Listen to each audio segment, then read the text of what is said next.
Motor में shaft होती है। मोटर को जैसे ही आप लोग किसी भी इलेक्ट्रिकल सप्लाई देते हो वो रोटेट होने लगता है। ठीक है।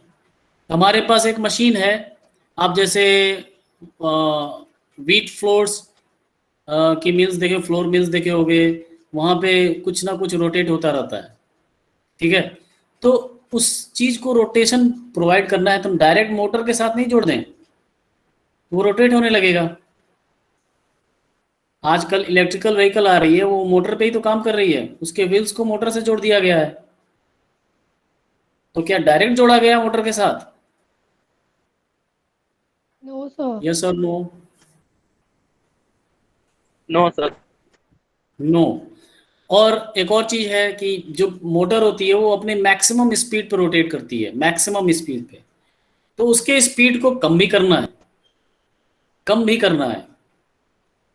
मैक्सिमम स्पीड मतलब मोटर एक हाई स्पीड पर रन करेगी। अब उससे आपको कई सारी मशीनों को चलाना है।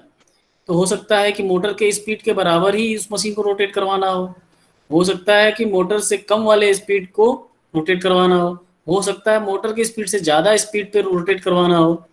तो इन सब चीज़ों के लिए हमें पावर ट्रांसमिशन की ज़रूरत है। अब पावर ट्रांसमिशन किसके किसके थ्रू होता है, वो हम लोग देखेंगे कि बेल्ट ड्राइव, रोप ड्राइव, चेन ड्राइव और गियर ड्राइव में कैसे पावर ट्रांसमिट होता है। ठीक है। पावर ध्यान में रखेंगे, यहाँ पे कौन सी पावर की बात हो रही है? Mechanical power. मैकेनिकल पावर यहाँ पे किस फॉर्म में है? रोटेशनल काइनेटिक एनर्जी में। रोटेशनल काइनेटिक एनर्जी जिस पर सेकंड अगर बात करें तो वो काइनेटिक पावर हो जाएगी। मोशन में है, उस मोशन को कहाँ से कहाँ तक पहुंचाना है, एक पॉइंट से दूसरे पॉइंट तक। अब आप सोचिए कि मुझे इससे, ये डायग्राम देखिए आप, मुझे कोई एक बॉक्स है, उस बॉक्स को लिफ्ट करना है। ठीक है। तो आप लिफ्ट के लिए क्या करोगे? एक सर्कुलर सिलिंड्रिकल बार होगा, उसके ऊपर आप रोप को रैप करोगे। ठीक है। रैप करोगे, लेकिन ये इसके ऊपर रैप कैसे होगा? ये रोप, ये अगर ये नीचे था पहले बॉक्स, तो पूरा का पूरा थ्रेड नीचे लटका हुआ था इसके साथ। अब इस थ्रेड को मैंने इस रोलर के साथ बांध दिया। अब इसको कैसे ऊपर लेके जाएंगे? कैसे ऊपर लेके तो जाएंगे? रोलर को रोल करेंगे। रोलर को अपने हाथ से रोल नहीं कर सकते, बहुत ही ज्यादा वेट है।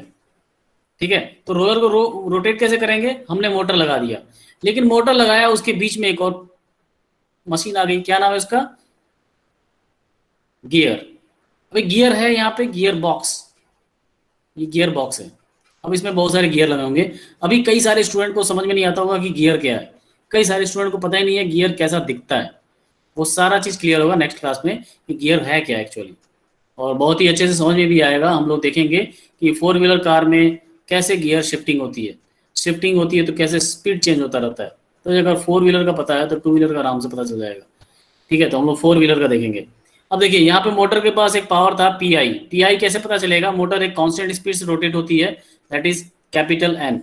ओके। तो पावर क्या होता है? पावर मैंने बताया था 2π/N/60। ये हमने देखा था ब्रेक थर्मल पावर में, 2π/N/60। अगर टॉर्क है और कांस्टेंट स्पीड है तो उस पर पावर कितनी होगी? 2π/N/60। टॉर्क कैसे पता चलेगा?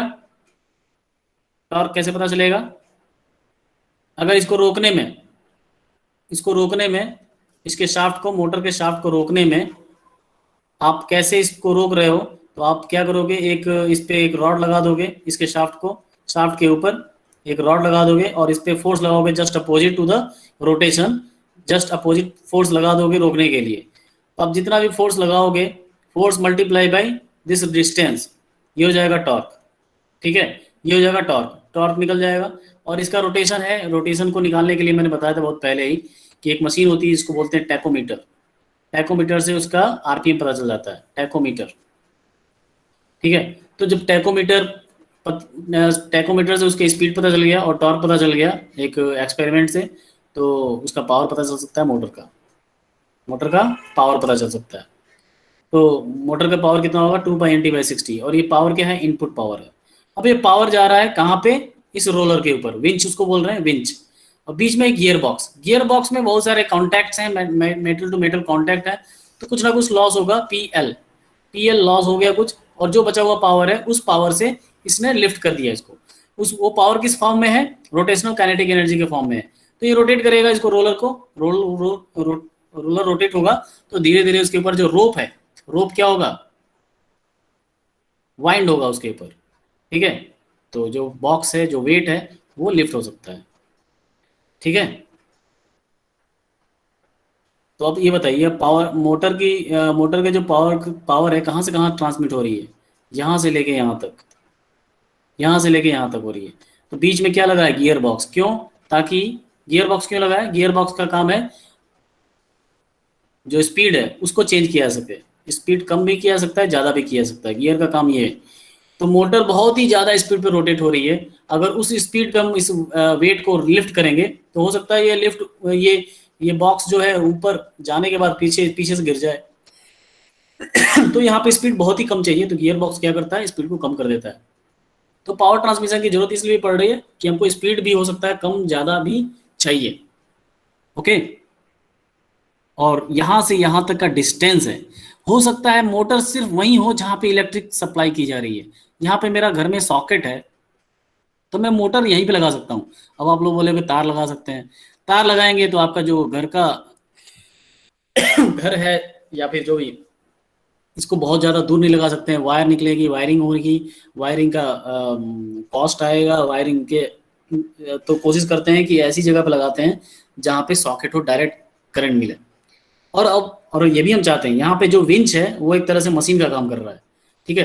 तो यहाँ पे एक मोटर है और यहाँ मशीन है, ठीक है। मोटर M/R लिखूंगा मैं, मशीन को M/C लिखूंगा, ठीक है। तो मोटर और मशीन के बीच में गैप भी होना चाहिए, दोनों एक दूसरे के आसपास होंगे तो दोनों के बीच में कांटेक्ट हो सकता है।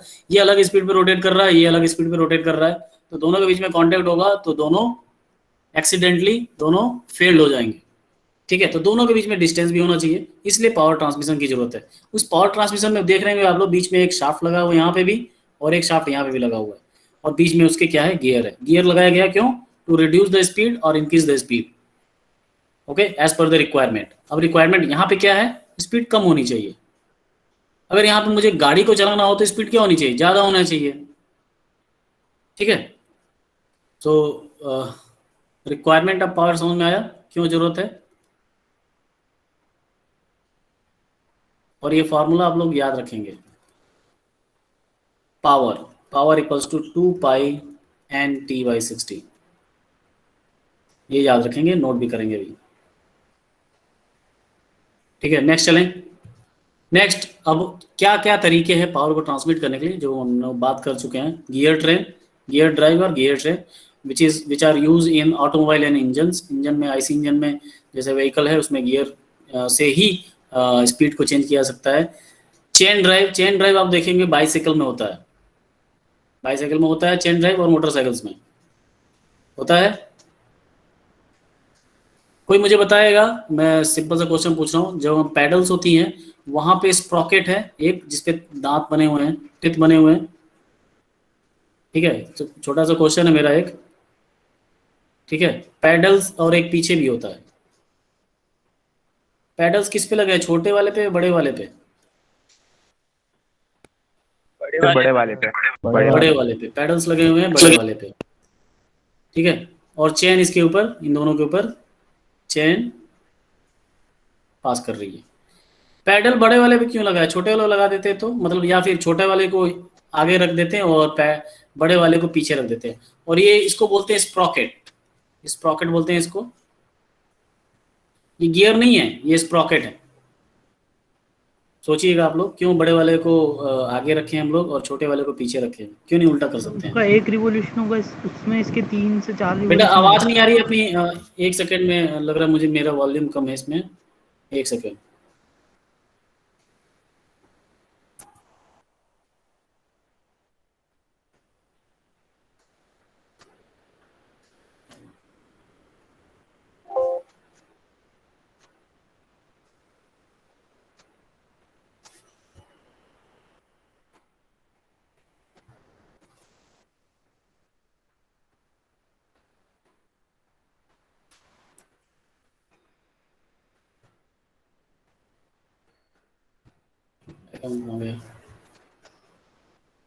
स्प्रॉकेट एक बड़ा वाला है, एक छोटा वाला है, तो बताओ। और इसके ऊपर चेन ड्राइव, चेन है, तो जितने में ये फर्स्ट वाला जो बड़ा वाला रिवॉल्व करेगा उसमें इसके 3 से 4 रिवॉल्यूशन हो जाएंगे छोटे वाले की, इसलिए सर बड़े वाले पे पेडल्स लगे हुए हैं। इससे क्या फायदा होगा? तो इससे हार्ड वर्क कम होगा, मतलब इससे इसका ज़्यादा। ह्यूमन का, हाँ, हाँ यस ह्यूमन सर। एफर्ट कम होगा, राइट। Yes sir. थोड़ा सा टेक्निकली बताते तो अच्छा होता, क्योंकि आप लोग ऑलरेडी फिजिक्स और मैथ सब पढ़ के आ चुके हो। ये एक तरह का लेमैन टाइप का आंसर है।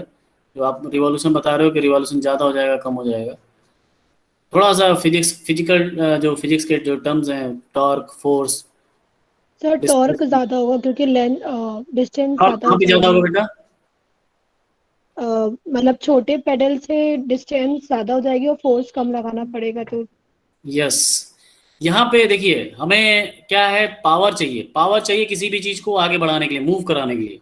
पावर क्या होती है, मैंने बताया 2π×10⁻⁶, ठीक है। और एक पर्टिकुलर स्पीड पे हमको चलाना है, तो पावर अगर ज्यादा चाहिए तो टॉर्क क्या होना चाहिए, ज्यादा होना चाहिए, ठीक है। और टॉर्क क्या होता है, force into perpendicular distance, F×r, ठीक है। अब आप पैडल यहाँ पे लगा रखे हो और ये इसके ऊपर चेन है, ठीक है। तो इसका जो रेडियस है r, ये कैपिटल R है और ये इसका स्मॉल r है। तो टॉर्क किस पे ज्यादा आएगा, कम फोर्स पे। आपको कम फोर्स लगाना है ताकि ह्यूमन एफर्ट कम हो, ठीक है।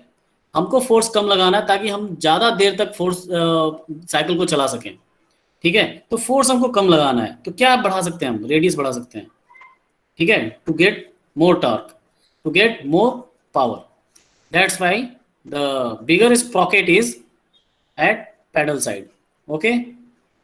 चलिए, ये तो चेन ड्राइव में भी देखेंगे फिर से। बेल्ट ड्राइव कहाँ पे यूज होता है, राइस मिल्स, या फिर मैं अभी व्हीट फ्लोर मिल्स बता रहा था, सीविंग मशीन, उसमें भी बेल्ट ड्राइव यूज किया जाता है। और बेल्ट आपने इस सीविंग मशीन अगर ध्यान से देखा होगा आपने, तो इस तरह टाइप की रबड़ की बेल्ट होती है, रबर की होती है, ठीक है। इस टाइप की इसका क्रॉस सेक्शन होता है, वी शेप का, वो भी देखेंगे हम लोग। और ये रोप ड्राइव, रोप ड्राइव लिफ्ट में यूज किए जाते हैं। लिफ्ट के अगर पीछे का पार्ट आपने कभी देखा होगा कि पीछे किस टाइप की पावर ट्रांसमिशन हो रहा है लिफ्ट में, तो आप देखेंगे वहाँ पे रोप ड्राइव होता है, बट वो रोप मेटल के बने होते हैं, ऐसा नहीं धागे के बने होते हैं, ठीक है। बहुत ही कम लोड का हो सकता है, तो हो सकता है रस्सी के बने हो, लेकिन अगर लोड बहुत ज़्यादा है, कहीं शॉपिंग मॉल में यूज़ किया जा रहा है वो लिफ्ट, तो वहाँ पे जो रोप ड्राइव होगा वो मेटालिक होंगे, ठीक है। Next is starting from the first point, belt drive. Belt is flexible mechanical element. One से रिकॉर्डिंग स्टार्ट नहीं हुआ है, हो चुका है।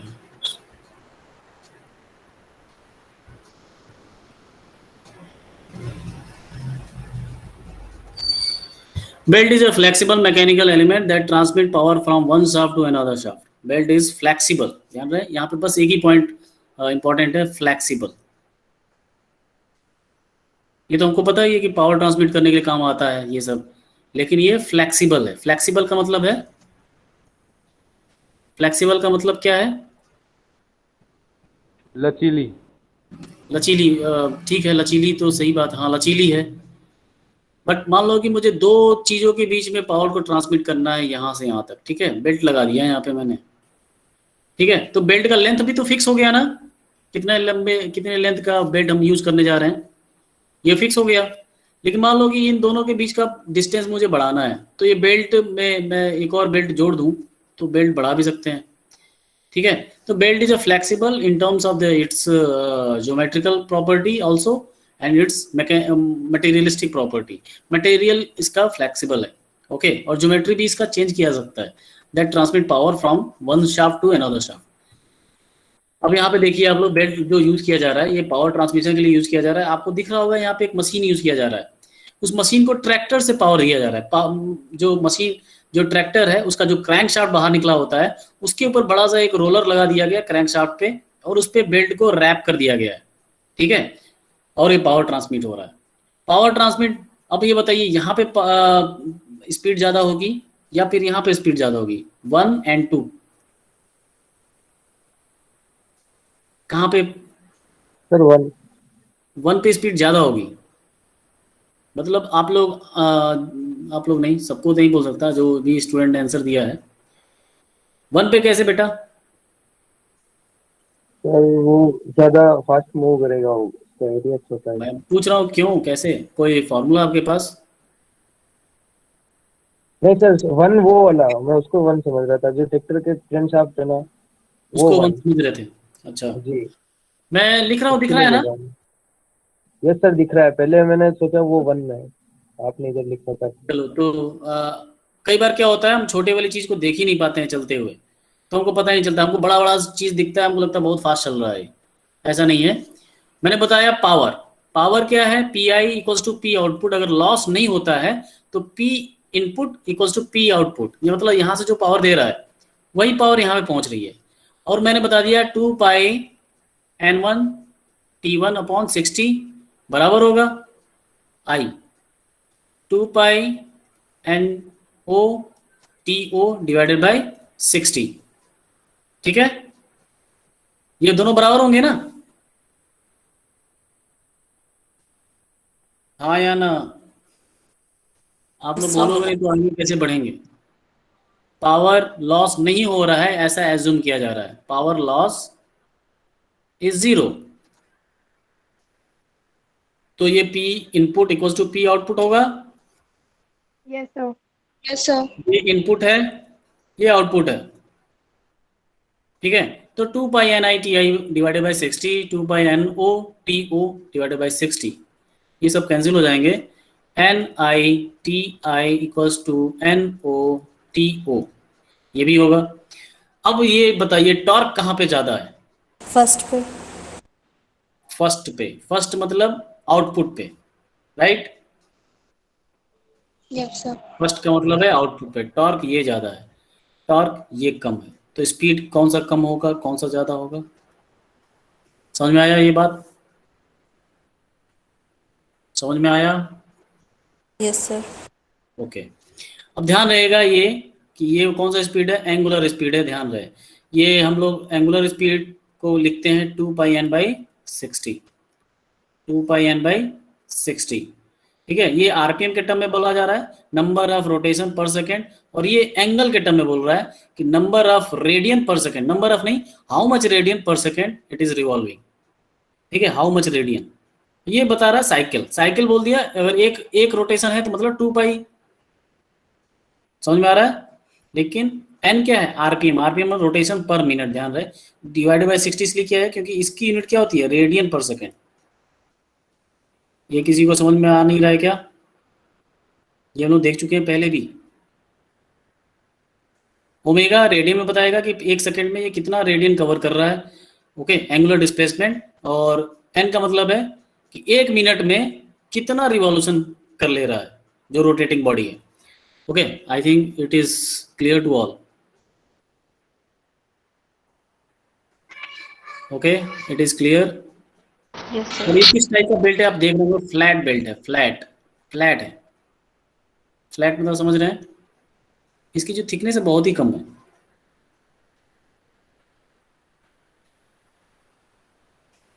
ठीक है, फ्लैट टाइप का है, फ्लैट है। चलिए, belt drive and power transmission. Amount of power transmitted by belt depends upon, किस पे डिपेंड करेगा? The velocity of the belt. जो पावर ट्रांसमिट हो रहा है वो बेल्ट के वेलोसिटी पे भी डिपेंड करेगा। The tension of the belt. अब बेल्ट बहुत ही ज्यादा खींचा हुआ है, खींचा हुआ है तो टेंशन होगा इसमें। अच्छा, यस सर। एक एक स्टूडेंट है अभी किसी बेल्ट को, और दूसरा एक स्टूडेंट है सामने से खड़ा है, और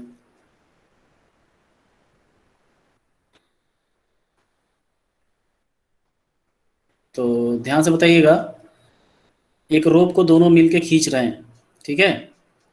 तो टेंशन किस डायरेक्शन में होगा? टेंशन टुवर्ड्स किस में। डायरेक्शन में होगा? ये टुवर्ड्स इधर में। देख रहे हैं सामने, किधर? ये बताइए, दोनों खींच रहे हैं, ठीक है, रुका हुआ है, दोनों रुके हुए हैं, और रोप भी स्ट्रेच्ड है, कंप्लीटली स्ट्रेच्ड है, लूज कहीं नहीं है। ठीक है, तो अगर बिटवीन द रोप। मैं अगर दोनों रोप एक को यहाँ पे बाहर बना दूं ऐसे, ठीक है, अब आप बताइएगा ये इक्विलिब्रियम में है या नहीं है? रुका हुआ है, कहीं भी मोशन नहीं कर रहा है, तो ये इक्विलिब्रियम में है। तो इसका मतलब इस पे जितने भी फोर्स लग रहे होंगे वो क्या होंगे, सेम होंगे या फिर एक दूसरे को कैंसिल आउट कर रहे होंगे। तो फोर्स कौन से लग रहे हैं, फोर्स इस पे कौन कौन से फोर्स लग रहे हैं, सिर्फ और सिर्फ टेंशन फोर्स लग रहा है, सिर्फ और सिर्फ टेंशन फोर्स लग रहा है। अगर मैं इस स्टूडेंट की बात करूं तो ये इसको ऐसे खींच रहा है, अगर इस स्टूडेंट की बात करूं तो उसको ऐसे खींच रहा है, दोनों टेंशन फोर्स सेम लगा रहे होंगे। ठीक है, अब ध्यान से देखिएगा, बेल्ट में यही बेल्ट है और ये रोप भी हो सकता है, ये चेन भी हो सकता है। अब ये बेल्ट है फ्लैट बेल्ट, ठीक, ये फ्लैट बेल्ट है। अब इसका मटेरियल मैं यहाँ तक एंड मानता हूँ, तो टेंशन हमेशा और हमेशा अवे फ्रॉम द बॉडी होगा या टुवर्ड्स टुवर्ड्स बॉडी होगा। टेंशन तभी हो सकता है जब हम इस बॉडी पे टेंशन की बात कब कर रहे हैं, जब उस पर away from the body force लगाया जाए। अवे फ्रॉम द बॉडी अगर फोर्स लगाया जाए तो बॉडी को बोला जाएगा कि वो टेंशन में है। आ रही बात समझ में, टेंशन कभी भी अपोजिट नहीं हो सकता है। तो हम टेंशन की डायरेक्शन इधर भी दिखाएंगे और इधर भी दिखाएंगे, तभी ये टेंशन में होगा। ये लाइन, तभी जो ये लाइन है, इस लाइन को बोला जाएगा, जो बेल्ट के हर एक पार्टिकल हैं, हर एक एटम है, वो टेंशन फील कर रहे होंगे। तभी फील कर सकते हैं जब उसके एक एक एटम्स पे देखा जाए तो इधर भी फोर्स लगे और इधर भी फोर्स लगे, तभी वो टेंशन में होगा। बात समझ में आ रही है? ये मैं अभी बता रहा हूँ इसलिए क्योंकि आगे यूज है। बात समझ में आ रही है? Tension will be always away from the body. Away कब देखेंगे, कैसे देखेंगे, वो बाद में समझेंगे, बट ध्यान रहे tension will be always applied away from the body. जब भी हम पुल्ली और रोप की बात करते थे, टेंशन हमेशा अवे फ्रॉम द बॉडी है। अवे फ्रॉम द बॉडी है कि नहीं? ठीक है, next, belt drive and power transmission. Amount of the power transmitted, ये हम लोग देख रहे थे, the arc of the contact between the belt and the smaller pulley. इस देखिए, एक पुल्ली ये है, एक दूसरा पुल्ली ये है, इस पे बेल्ट ऐसे रैप्ड किया गया है। ठीक है, तो इसमें आर्क ऑफ द कॉन्टेक्ट का मतलब क्या है, जो जितना कॉन्टेक्ट में है इतना एरिया, इतना बेल्ट का कॉन्टेक्ट है विथ पुल्ली, इधर भी है और इधर भी है। यहाँ पे बोला गया स्मॉलर पुल्ली, वो हम लोग देखेंगे अभी थोड़ी देर में ही। स्मॉलर पुल्ली ही क्यों नहीं बिगर पुल्ली, ज़्यादा कॉन्टेक्ट किस पे होगा और क्यों होगा, ये सब देखा जाएगा अभी। तो अभी तक ध्यान रखेंगे, the arc of the contact क्या है, जहाँ तक बेल्ट उस पुल्ली के साथ कॉन्टेक्ट में है उसको बोलते हैं आर्क ऑफ द कॉन्टेक्ट। और बोला जाए एंगल ऑफ द कॉन्टेक्ट, तो वो एंगल ये है कॉन्टेक्ट का। The condition under which the belt is use, condition मतलब एनवायरमेंटल कंडीशन, किस कंडीशन में यूज कर रहे हैं, एनवायरमेंटल कंडीशन, उस पर भी डिपेंड करता है कि पावर ट्रांसमिट कितना होगा। ठीक है, ड्राई होगा, मान लो कि टेम्परेचर ज़्यादा हो गया, तो जो फ्लेक्सिबल मटेरियल है, फ्लेक्सिबल मटेरियल है, तो टेम्परेचर अगर ज़्यादा है, समर का टाइम है, तो उसमें हो सकता है थोड़ा सा एलोंगेशन हो जाए, तो वो लूज हो जाएगा पुल्ली, सॉरी बेल्ट लूज हो जाएगा, लूज होगा तो पावर ट्रांसमिशन कम होगा। ठीक है, अगर टेम्परेचर कम है तो टाइट हो जाएगा, टाइट होगा तो फ्रिक्शन नहीं है, सॉरी वहाँ पे स्लिपिंग नहीं होगी, पावर ट्रांसमिशन बहुत अच्छे से होगा। तो depending upon the condition is also the power amount of the power is depending. Okay, belt drive selection criteria. Selection criteria है कि कैसे हम बेल्ट ड्राइव को सेलेक्ट करें, किस टाइप के बेल्ट को सेलेक्ट करें, वो डिपेंड करता है speed of the driving and driven shaft. मैंने मैं बताना भूल गया कि ड्राइविंग और ड्रिवन शाफ्ट का मतलब क्या है। देखिए, एक पुल्ली ये है, एक पुल्ली ये है, दोनों को सपोज मुझे इसको रोटेट करना है, इसको रोटेट करवाना है, इस पे मशीन को यूज कराना है। फ्लोर मिल्स का हमेशा आप लोग अपने दिमाग में थोड़ा सा लाइएगा। फ्लोर मिल्स पे डायरेक्टली आपको थोड़ा सा ध्यान में आएगा कि यहाँ पे कुछ रोटेट होता है और एक जगह पे मोटर होती है। ठीक है, तो यहाँ पे जब रोटेट हो रही है और ये क्या कर रहा है, रोटेट करवा रहा है। कौन रोटेट हो रहा है, कौन रोटेट करवा रहा है? एक इनपुट है, एक आउटपुट पुल्ली है। कौन अपने आप रोटेट हो रहा है और कौन किसी और की वजह से रोटेट हो रहा है? Who is the driver, who is the driven? Who will tell? Sir, driver is input Driver is input and driven is output. Output. This is driver and this is driven. तो कई बार हम लोग driver को DR लिखेंगे और driven को DN। और motor किस पे लगेगा और मशीन किस पे होगी?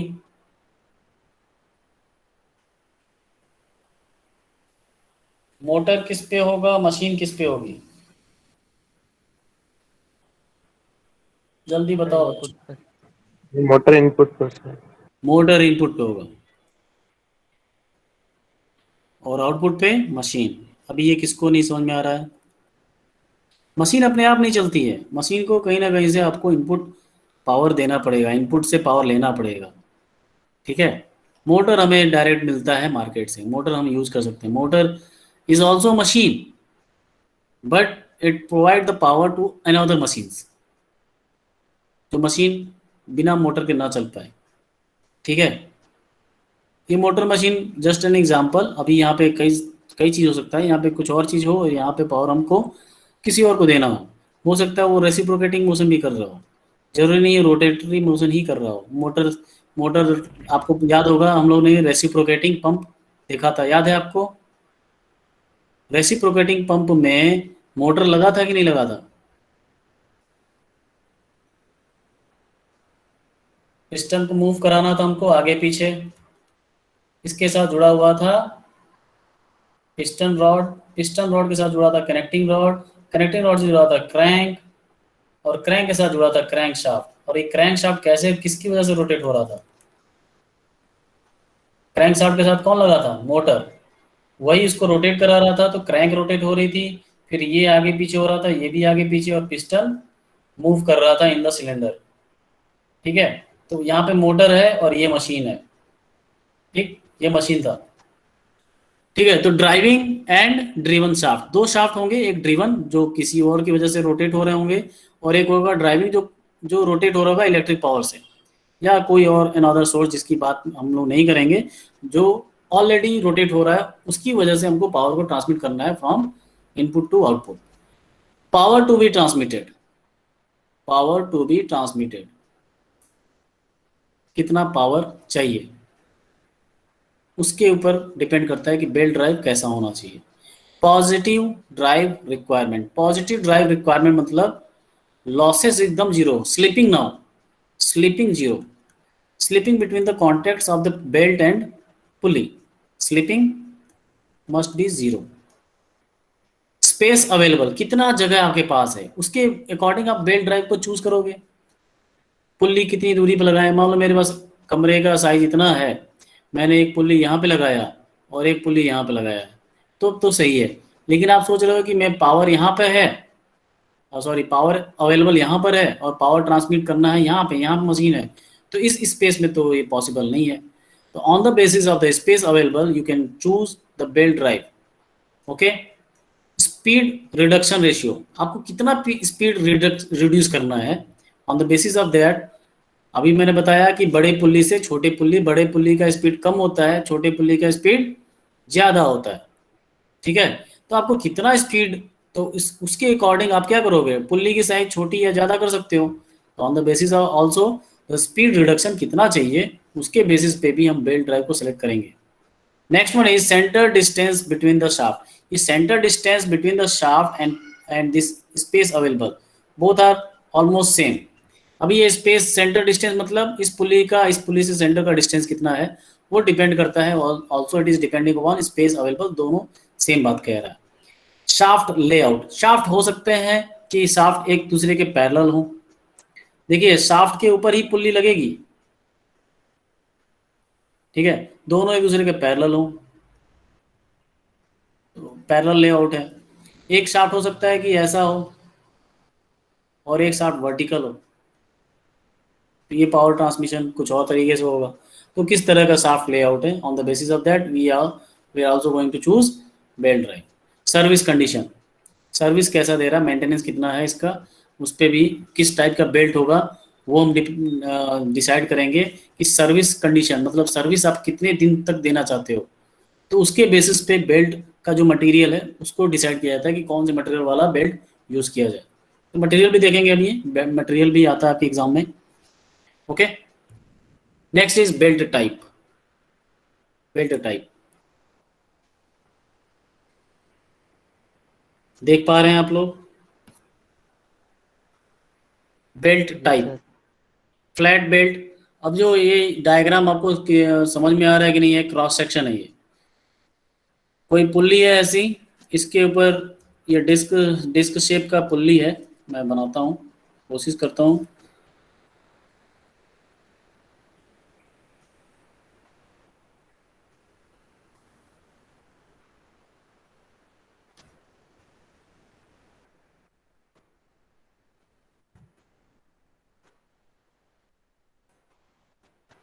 डिस्क शेप का एक पुल्ली है, इस पे शाफ्ट लगा हुआ है।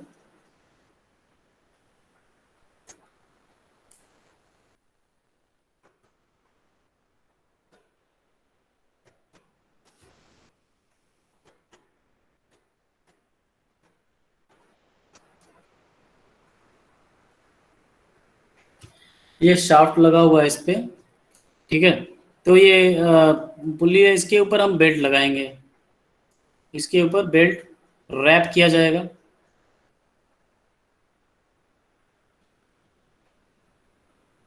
अब ये बाहर निकल सकता है बेल्ट, जरूरी नहीं है पूरा कांटेक्ट हो, और पीछे की तरफ भी बेल्ट बाहर निकला होगा।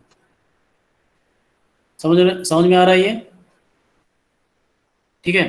तो अगर मैं यहाँ से इस साइड से देखूं, इस साइड से, इसको बोलेंगे फ्रंट व्यू। अभी हम लोग कल से CMD क्लास देखने वाले हैं, फ्रंट व्यू, टॉप व्यू, सब ये समझ में आएगा। ठीक है। तो अगर मैं यहाँ से देखूं और इतने पार्ट को कट कर दूं और फिर देखूंगे, तो बेल्ट का कुछ पुल्ली का कुछ पार्ट होगा ये, और उसके ऊपर बेल्ट ऐसे क्रॉस सेक्शन दिखाई देगा। इसको बोलते हैं फ्लैट बेल्ट। फ्लैट बेल्ट मतलब रेक्टेंगुलर शेप बन रहा है, तो फ्लैट बेल्ट है। उसका क्रॉस सेक्शन वी बेल्ट बोल सकते हैं। वी बेल्ट कैसे दिख रहा है? ये वी बेल्ट, यहाँ पे वी बना रहा है, देखिएगा ध्यान से, ये वी बन रहा है, यहाँ पे वी बन रहा है कि नहीं? एंगल है दोनों के बीच में, ना ही 90 डिग्री है, ना ही 0 डिग्री है, ना ही 180 डिग्री है। दिख रहा है ये वी? तो बेल्ट पे भी ऐसा शेप बनाना पड़ेगा, आपको दिख रहा होगा ये वी, इस टाइप का शेप, वी बेल्ट। सर्कुलर हो सकता है, circular belt is also known as rope. Circular belt is known as rope. अब ये बता सकते हैं आप लोग, इसका एडवांटेज क्या है इन सबों का? इसके कुछ डिसएडवांटेज हैं जो इस वी बेल्ट से दूर किए जाते हैं। वो कौन सा ऐसा डिसएडवांटेज है जो वी बेल्ट में नहीं है, जो फ्लैट बेल्ट में है बट वी बेल्ट में नहीं है? Any of you? Sir flat belt में फ्रिक्शन ज्यादा होगा। फ्लैट बेल्ट में फ्रिक्शन ज्यादा होगा, गुड, क्योंकि कांटेक्ट ज्यादा है। ये एडवांटेज हो गया बेटा। फ्रिक्शन ज्यादा है तो फायदा है ना, स्लिपिंग नहीं करेगा। सर बट एडवांटेज एफिशिएंसी बता कम रहे हो थे। जाएगी ना। नहीं, फ्रिक्शन से यहाँ पे एफिशिएंसी कम नहीं थी, यहाँ पे फ्रिक्शन चाहिए। मुझे किसी चीज को साथ में लेके जाना है। आप सोचो पुल्ली रोटेट कर रहा है, ठीक है, पुल्ली रोटेट कर रहा है। पुल्ली अगर रोटेट करता जाए और बेल्ट को साथ में ना लेके जाए, इतना जितना कांटेक्ट में आगे ना पहुंचाए, तो बेल्ट तो आगे नहीं बढ़ेगा। बेल्ट किसकी वजह से आगे बढ़ रहा है? पुल्ली की वजह से। इसमें मोटर लग गई, मैंने इसमें मोटर लगा दिया, मोटर इसको रोटेट कर रहा है, शाफ्ट को, शाफ्ट इस पुल्ली को रोटेट कर रहा है। लेकिन अगर फ्रिक्शन नहीं है, स्लिपिंग हो रही है, तो बेल्ट तो पीछे रह जाएगा, बेल्ट तो आगे जाएगा नहीं किसी दूसरे पुल्ली को रोटेट कराने के लिए। तो यहाँ फ्रिक्शन की रिक्वायरमेंट है या नहीं? Yes sir. तो ये तो एडवांटेज हो गया जो तुम बता रहे हो। डिसएडवांटेज में पूछ रहा था। कभी आप लोगों ने देखा नहीं होगा, पता नहीं क्या, ये बेल्ट जो ये आप देख रहे हो यहाँ पे, ये इधर जाके इधर राइट साइड या लेफ्ट साइड में गिर सकती है ना, रोकने के लिए कुछ है ही नहीं। Yes sir. बट इसमें है, इसमें नहीं गिर सकता है। तो जो जो इसमें साइड स्लिपिंग हो रही है, साइड स्लिपिंग की वजह से ये इसका ग्रिप हट सकता है, वो नहीं हो रहा है किसमें, वी बेल्ट में और रोप ड्राइव में या सर्कुलर बेल्ट में नहीं होगा, ठीक है। बट आप देख रहे होगे इसमें कांटेक्ट कम है या इसमें कांटेक्ट कम है, वी में ज़्यादा कांटेक्ट है या फिर सर्कुलर बेल्ट में कांटेक्ट ज़्यादा है। कांटेक्ट हमको चाहिए, एंगल ऑफ कांटेक्ट थीटा हमको ज़्यादा चाहिए। कांटेक्ट किसमें ज़्यादा है, वी बेल्ट और सर्कुलर बेल्ट।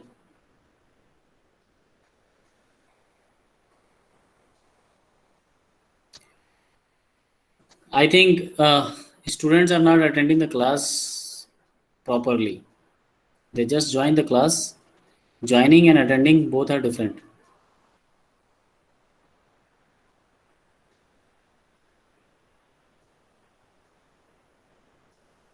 कांटेक्ट किसमें ज़्यादा है, वी बेल्ट में या सर्कुलर बेल्ट में? सर्कुलर में। सर्कुलर में कांटेक्ट ज़्यादा है सर वी बेल्ट में ज़्यादा है। वाह बेटा, वी बेल्ट वी बेल्ट में ज़्यादा कांटेक्ट है। सर्कुलर में पता नहीं कैसे आप लोग लगता है ये सर्कुलर में कांटेक्ट कैसे ज़्यादा हो, पॉइंट कांटेक्ट है यहाँ, तो बस यहाँ पे पॉइंट कांटेक्ट है।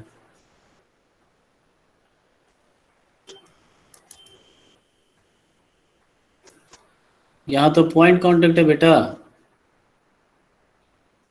यहाँ तो सरफेस कांटेक्ट था पूरा, यहाँ पे लाइन कांटेक्ट दिख रहा है, यहाँ पे पॉइंट कांटेक्ट है। तो सबसे ज़्यादा कांटेक्ट किसमें है, वी बेल्ट। पहले तो फ्लैट बेल्ट है, उसके बाद वी, उसके बाद रोप।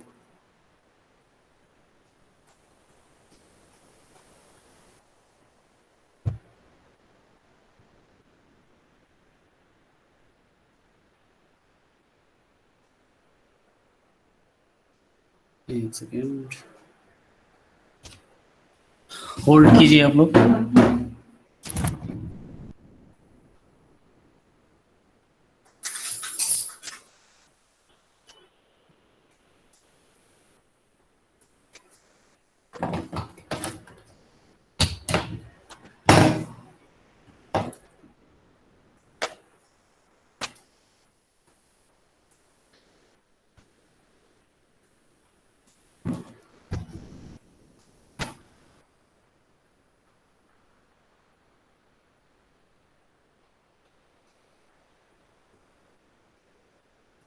ठीक है, तो these are the types of the belt material. According to the material used, belts are classified into leather belt, cotton and fabric, rubber belts and balata belts. अभी देखेंगे बलाटा बेल्ट्स क्या है। आप लोग बाकी सारे जानते होंगे, leather belts, cotton and fabric and rubber belts आप लोग जानते होंगे। What is the balata belts? तो सबके मैंने पॉइंट्स 1 by 1 लिखे हैं, जिसमें ज़्यादा इंपॉर्टेंस है वो मैंने ज़्यादा लिखा हुआ है पॉइंट, जो एग्जाम के पॉइंट ऑफ व्यू से है। बाकी आपको समझ में आता है कि कॉटन और फैब्रिक क्या है। तो कॉटन की बात करें तो this type is mostly used in the farm machinery and belt conveyor. Conveyor का मतलब है, बेल्ट कन्वेनर का मतलब है, आप अगर किसी इंडस्ट्री में जाओगे तो कन्वेनर्स लगे होते हैं, कन्वेनर्स मतलब रोलर लगे होंगे। इस रोलर के ऊपर बहुत ही बड़े बड़े बेल्ट लगे होते हैं, 2 रोलर होते हैं। तो कोई भी चीज़ को अगर यहाँ से यहाँ तक पहुँचाना है तो इसके ऊपर रख दिया जाता है, और ये इसके रोलिंग की वजह से ये रोटेशन ऐसे होता है तो ये आगे बढ़ता है।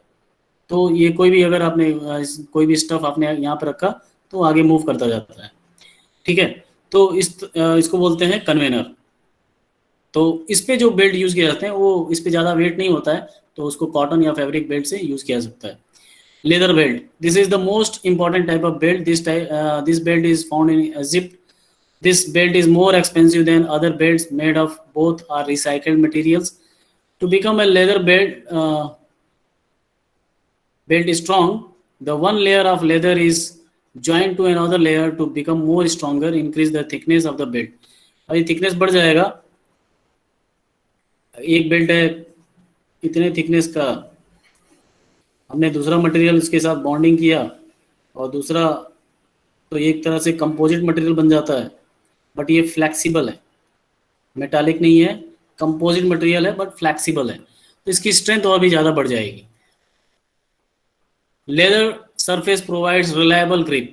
लेदर में जो ग्रिप है वो बहुत अच्छा होगा, फ्रिक्शन ज़्यादा होगा, and power transmission even in dirty condition is also good. Next is rubber belt. This belt is made up of fabric. This is used in the sawmills, paper mills and more. Balata belts देखिए क्या है, ये भी एक तरह से rubber belt ही है, but rubber belt को अगर एक बेल्ट है रबर का बनाया गया है, ऐसा फ्लैट समझ लीजिए, ऐसा फ्लैट है, और दूसरे एक रबर को भी जोड़ना है दोनों को, तो एक तरह का गम यूज किया जाता है, उस गम का नाम है बलाटा गम। तो इस बलाटा गम को यूज करके इन दोनों को स्टिक किया जाता है और इसकी स्ट्रेंथ बढ़ जाती है। तो इस तरह के बेल्ट काफ़ी कॉस्टली भी होते हैं, बट सबसे ज़्यादा स्ट्रॉन्ग यही माने जाते हैं, बलाटा बेल्ट। अब मैं इमेजेस की बात करूं तो ये लेदर बेल्ट देखे होंगे आप लोग, leather belt. Next one is the fabric, ये मोस्टली यूज किया जाता है जो मिल्स हैं, सॉ मिल्स या कन्वेनर। रबर बेल्ट ये इंजन्स में यूज किए जाते हैं। बलाटा, ये भी बेल्ट आप लोगों ने देखा होगा, ठीक है। अच्छा, मैं ये बता दूं कि आपके पास जो मैं नोट्स सेंड करूंगा तो उसके आपके पास सिर्फ इमेजेस होंगी, ठीक है। तो आपको जो ये मैं जो लिखा हुआ पॉइंट्स है ये आपको कहाँ से मिलेगा? फ्रॉम वीडियो लेक्चर से। Belt drive type, belt drive type है, बेल्ट टाइप नहीं है, ये बेल्ट ड्राइव टाइप है, belt drive type. Open belt drive, the open belt drive is used. देखिए मैं नेक्स्ट इमेज जो नेक्स्ट स्लाइड में जो इमेज है वो भी मैं दिखा दूंगा, पर मैं डायरेक्ट यहीं पे दोनों दिखा रहा हूँ। दो बेल्ट है, दो पुलिस हैं, इसके ऊपर बेल्ट है।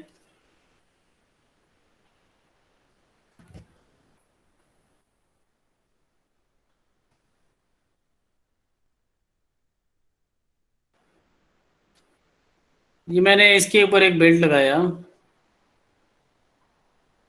और इसके ऊपर रैप कर दिया और इस पे मैंने ऐसे लगाया।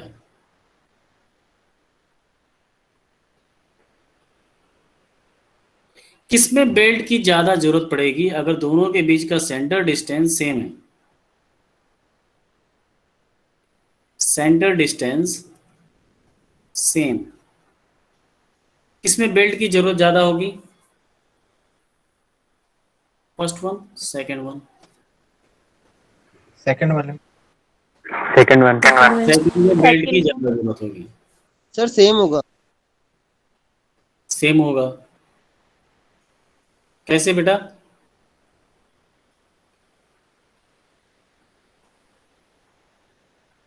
कैसे?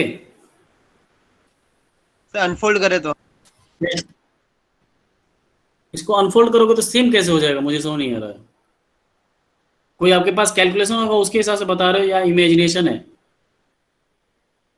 The pulleys diameter are same and both are having a same distance from each the center to center. The distance between the centers of the pulley are same and the size of the pulleys are also same. Then the length of the belt will be same. Same होगा।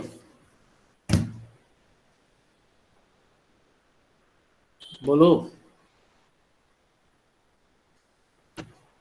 किसमें life ज्यादा होगी belt की, किसमें कम होगी?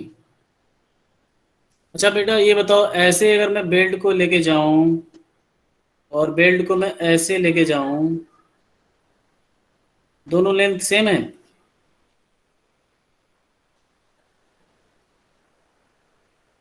Belt छोड़िए, perimeter same है दोनों का, ऐसे ऐसे दोनों सेम है? पता नहीं कैसे बता रहा है ये। लेंथ इसमें ज्यादा होगी। दोनों में दोनों का यूज क्यों किया जा रहा है? देखिए अगर इनपुट पे रोटेशन क्लॉकवाइज है तो आउटपुट पे कैसा होगा?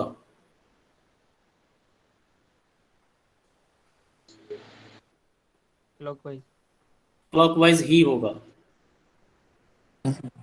इनपुट पे अगर क्लॉकवाइज है तो आउटपुट पे भी क्लॉकवाइज होगा। अगर इस केस में इनपुट पे क्लॉकवाइज है तो ये बेल्ट भी ऐसे घूमेगी, बट इसको ऐसे घुमा देगी, मतलब एंटी क्लॉकवाइज घुमाएगी, ठीक है। तो इन दोनों में क्या अंतर हो गया? दूसरा, एक तो लेंथ इसमें ज़्यादा होगी क्रॉस बेल्ट ड्राइव में, दूसरा डिफरेंस क्या है कि इनपुट और आउटपुट में सेम रोटेशन मिलेगा इन case of open belt drive.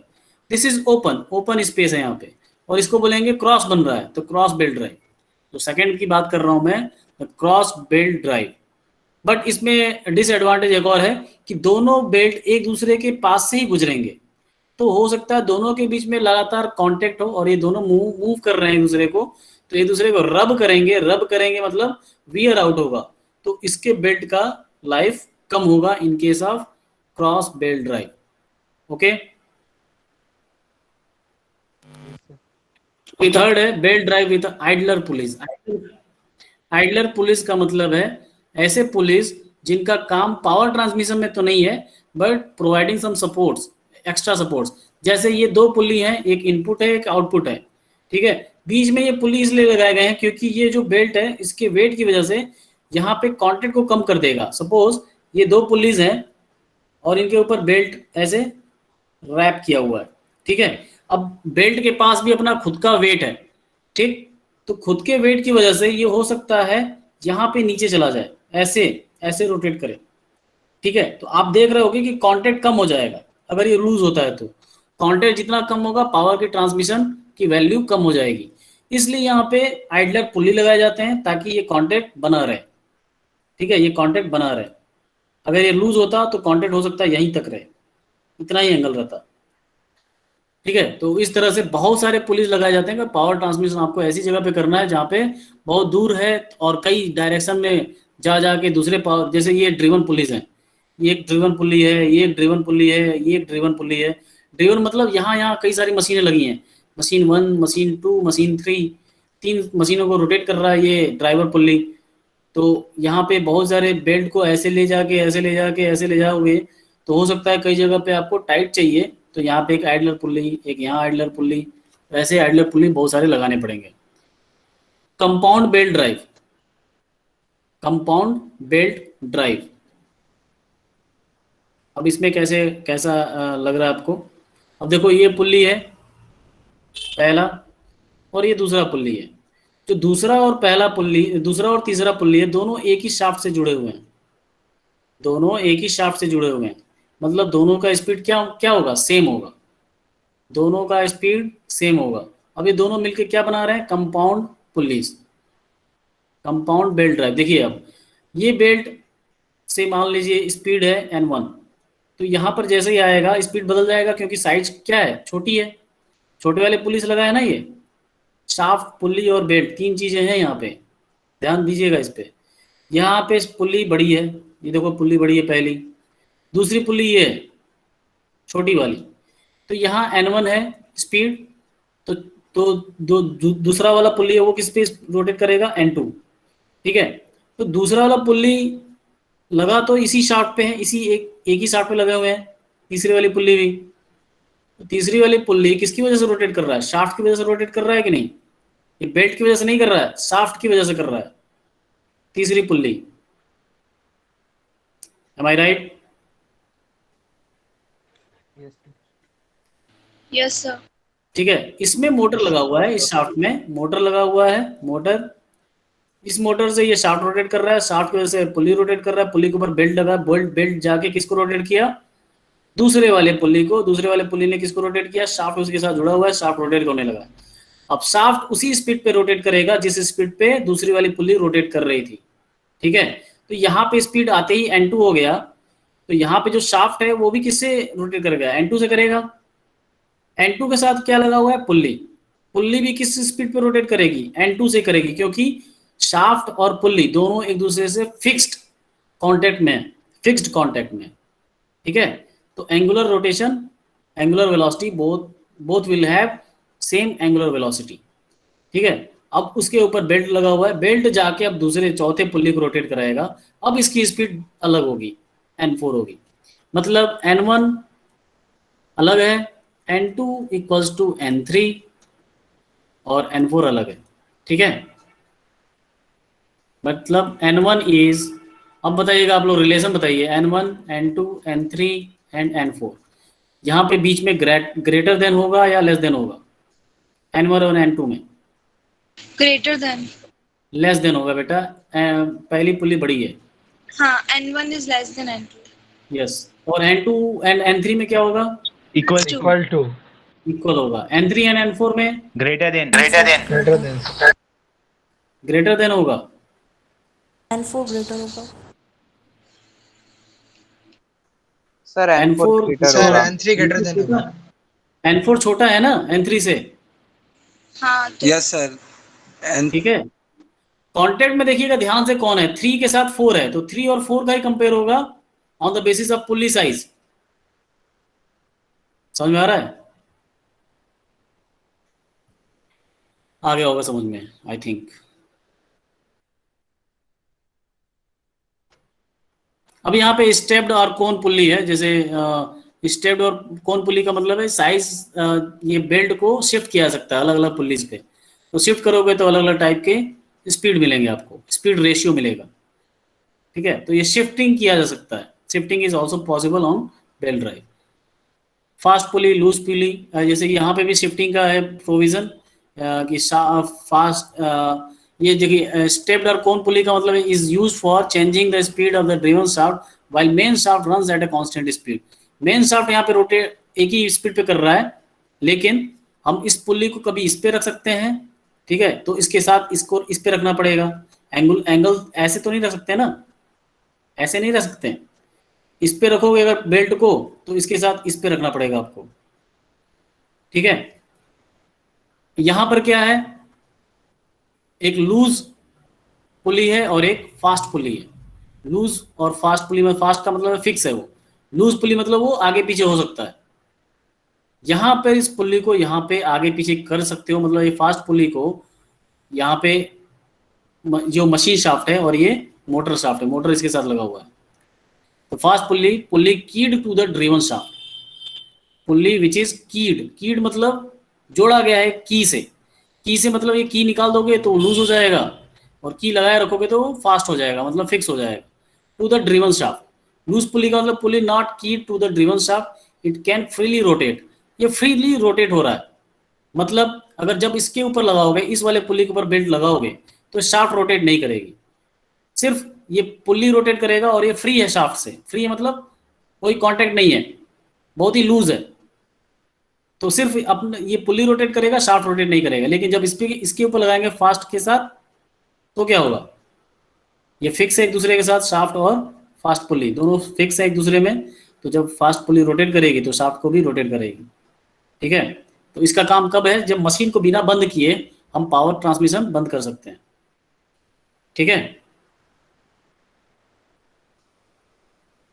Advantage आप लोग पढ़िएगा इसको। चेन ड्राइव, इसमें समझाने का कोई नहीं है, बस आपको थोड़ा विजुअलाइज हो जाए कि चेन ड्राइव क्या है।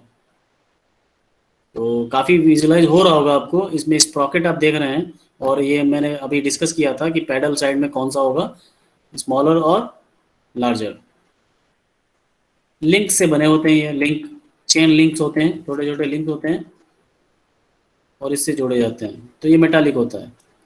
ठीक है, comparison between belt drive and chain drive, ये भी आप लोग पढ़ेंगे। रोप ड्राइव, ये सब सारे स्लाइड मैंने डाला है टू अंडरस्टैंड, मतलब विजुअलाइज हो जाए। ये जो इमेजेस डाले गए हैं विजुअलाइज हो कि कहाँ पे यूज़ किया जाता है। ये यहाँ पे देख रहे होंगे आप लोग, मोटर लगा हुआ है और एक बड़ी पुली लगी है छोटे बड़े साइज की, उसके बाद ये सारे छोटे छोटे लगे हैं, तो स्पीड यहाँ पे बढ़ जाएंगी। ठीक है,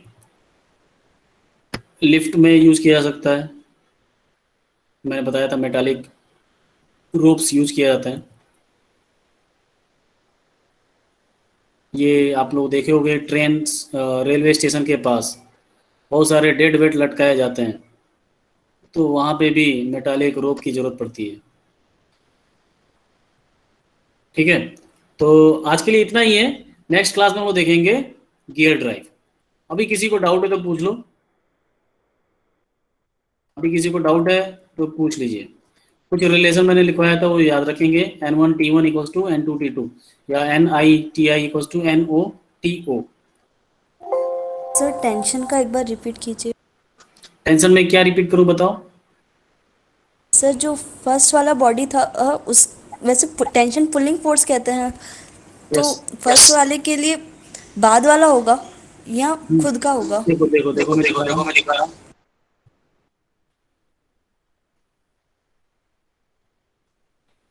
देखो हमने आपने आप लोगों ने फिजिक्स में देखा होगा, कई बार आया है ये। जैसे यहाँ पे पुली है, ओके, और एक मास यहाँ पर लटका हुआ है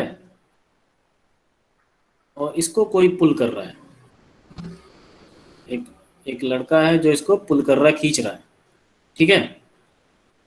अब ये मास है, मास का जब फ्री बॉडी डायग्राम आप बनाओगे मास के लिए, इस मास के लिए, तो इसका नीचे एक mg लग रहा होगा और ये रुका हुआ है इक्विलिब्रियम में, कुछ कोई भी चीज ऊपर नीचे नहीं जा रही है, रुका हुआ है, ठीक है। तो मास m जो है, m पे जो mg लगेगा नीचे लगेगा, ऊपर कौन लगेगा? टेंशन, ठीक है। अब ये खींच रहा है पुलिंग फोर्स से खींच रहा है नीचे। तो जब बेल्ट के ऊपर, जब आप फ्री बॉडी डायग्राम बनाओगे बेल्ट के ऊपर, तो ये बताइए, ये पुलिंग फोर्स से नीचे खींच रहा है, पुलिंग फोर्स से नीचे खींच रहा है, एफ पी लगा रहा होगा, कोई फोर्स लगा रहा होगा। तो बेल्ट पे फोर्स किधर लग रहा होगा? टेंशन। अगर मैं बेल्ट को यहाँ से इमेजिनरी कट करके सोचूं तो यहाँ पे कौन सा फोर्स लग रहा होगा? टेंशन फोर्स लग रहा होगा। तो यहाँ पे T इक्वल्स टू P है। अब जब हम बेल्ट और रोप ड्राइव की बात करेंगे तो आप देखेंगे कि ये रोटेट हो रहा है, ऐसे पुली ऐसे रोटेट हो रही है, बेल्ट इधर जा रहा होगा, बेल्ट इधर जा रहा होगा, बेल्ट की वेलोसिटी इधर होगी, बेल्ट ऐसे जा रहा होगा, ठीक है। तो जब हम इस पे फ्री बॉडी डायग्राम बनाएंगे तो टेंशन तो हम ऐसे ही दिखाएंगे हमेशा, और जो दूसरी पुल्ली होगी जो इसके बगल में होगी, यहाँ पे इसके ऊपर से होकर जा रही होगी। अभी छोटी वाली पुल्ली है, इस पे भी ऐसे पुल्ली टेंशन दिखाओगे आप, T।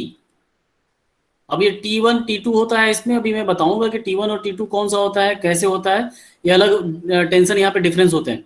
बट ध्यान से देखिए, ये बेल्ट जाके इससे जुड़ रही है ना।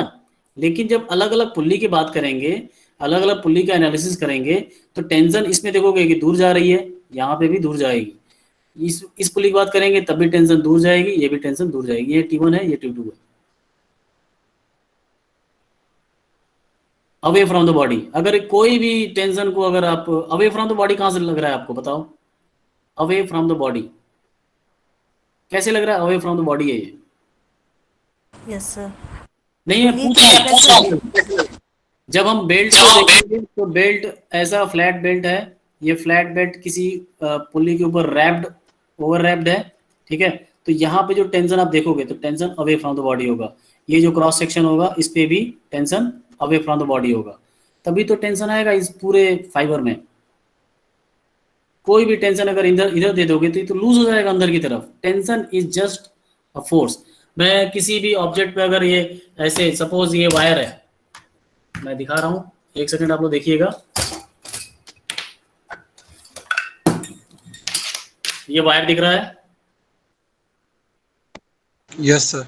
अगर इसको स्ट्रेच रहना है तो क्या कर रहा हूं मैं? दोनों हाथों से मैं क्या कर रहा हूं? खींच रहा हूं। खींचना मतलब टेंसाइल फोर्स, पुलिंग फोर्स। अगर जैसे मैं अगर राइट हैंड से, मेरे साइड से जो राइट है, मेरे हिसाब से जो राइट है, उधर से मैं अगर अंदर की तरफ फोर्स लगाऊं, क्या हो जाएगा? ये लूज बेंड नहीं, लूज हो रहा है, ठीक है, ये लूज हो गया, ठीक है। तो हमेशा अवे फ्रॉम द बॉडी। अब अवे कैसे है? अगर मैं इसको यहां से कट करूं और यहां से कट करूं, क्योंकि मैं इतना ही लेंथ देख रहा हूं बेल्ट का, ठीक है, बाकी तो सारे लूज हैं, बस इतना ही देख रहा हूं मैं। अवे फ्रॉम द बॉडी मतलब अगर यहां से मैं टेंशन चेक करूं कि ये बेल्ट से दूर जा रहा है कि नहीं? Away from the body. इधर की तो बात ही नहीं कर रहे हैं हम, ये तो लूज है ऑलरेडी, क्योंकि उसमें फोर्स ही नहीं है, ठीक है। समझ में आ गया? सर लेफ्ट वाले पॉइंट पे राइट वाले की वजह से टेंशन होगा। एक सेकेंड, हाँ क्या बोल रही हो? लेफ्ट वाले पॉइंट पे जो टेंशन होगा वो राइट वाले की वजह से होगा, उसको टेंशन बोलेंगे। देखो अगर मैं एक भी हैंड से अगर छोड़ दूं इसको तो क्या होगा? इसका कुछ मतलब ही नहीं रह जाएगा इस साइड का। दोनों बराबर होने चाहिए, ध्यान रहे। दोनों टेंशन बराबर होने चाहिए। अगर मैं इधर ज्यादा फोर्स लगाऊं, इधर कम टेंशन लगाऊं, तो ये आगे मूव करने लगेगा। अगर समझ में आ रहा है, अगर मैं राइट साइड में जितना फोर्स लगाऊं टेंशन लगे और इधर की तरफ कम लगे, तो ये तो ट्रांसलेट करने लगेगा ना। जो टोटल रिजल्टेंट फोर्स होगा राइट साइड में होगा। फिर आ रही बात समझ में? Yes sir. दोनों टेंशन बराबर होने चाहिए इस पूरे लेंथ में, ठीक है। उसीलिए मैंने यहाँ पे जो दिखाया था, आप लोग तब तक अटेंडेंस दीजिए इन chat box, right capital P। ये मैंने जो बेल्ट दिखाया था, बेल्ट और पुली,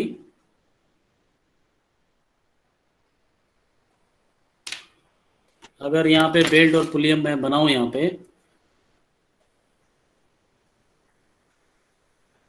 ये पुलिस हैं और ये बेल्ट है, तो जो आप बेल्ट टेंशन की बात करोगे, यहां से लेके यहां तक के बीच में ही बात करोगे, इतने में, ठीक है। तो जब आप इस पुल्ली के साथ बात करोगे तो टेंशन ऐसे लग रहा होगा, जब इस पुल्ली के साथ बात करोगे तो टेंशन ऐसे लग रहा होगा। क्यों? क्योंकि इस वाली पूरी लेंथ में टेंशन देखिए अवे फ्रॉम द बॉडी है, ऐसे। इसको जब आप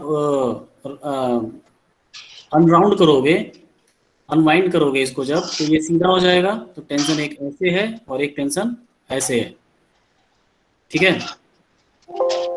I think it's enough for today. Attendance हो गया? Yes sir. Yes sir. Yes okay, thank you all. कल क्लास है 1 बजे, 1 से 3 CMD। तो have your all the geometrical tools and A4 size page. 103 CMD sir. Yes. Numerical करवाना था ना। न्यूमेरिकल किसका? VRS का? VCR, हाँ सर हाँ, VCR। वो मैं अगर आप लोग अभी फ्री हो तो बताओ। कोई सारे स्टूडेंट काफी लेट हो गया है। वो काफी छोटा सा न्यूमेरिकल था। वो जो न्यूमेरिकल हुआ था उसमें फॉर्मूला भी रॉन्ग हो गया था और क्वेश्चन भी रॉन्ग था। तो जो नया नोट्स मैंने भेजा है, करेक्टेड नोट्स, उसको देखिए और उसको सॉल्व कीजिए एक बार। बाकी हो जाएगा आराम से सॉल्व। अगर आप नोट्स देखेंगे तो उसमें मैंने फॉर्मूले को करेक्ट किया है और क्वेश्चन को भी करेक्ट किया है। तो जो नया नोट्स भेजा है मैंने, लेक्चर नंबर 21 करेक्टेड, उसको फॉलो करेंगे, उसको रिफर करेंगे, उससे पढ़ें, उससे उस क्वेश्चन को सॉल्व करेंगे, फिर आंसर बताएंगे आप। सबमिट करवाना है। सबमिट कराएंगे जब मैं होमवर्क उसमें दूंगा, ठीक है। सबमिट करना है, ठीक है। जो होमवर्क मैंने दिया था उसको डिलीट कर दिया है, तो आप उसको सॉल्व कीजिए। 1-2 दिन में वो होमवर्क आएगा, उसमें आपको अपलोड करना है। Okay okay sir. Okay, thank you all. Thank you sir. Thank you sir. Thank you sir. Thank you sir.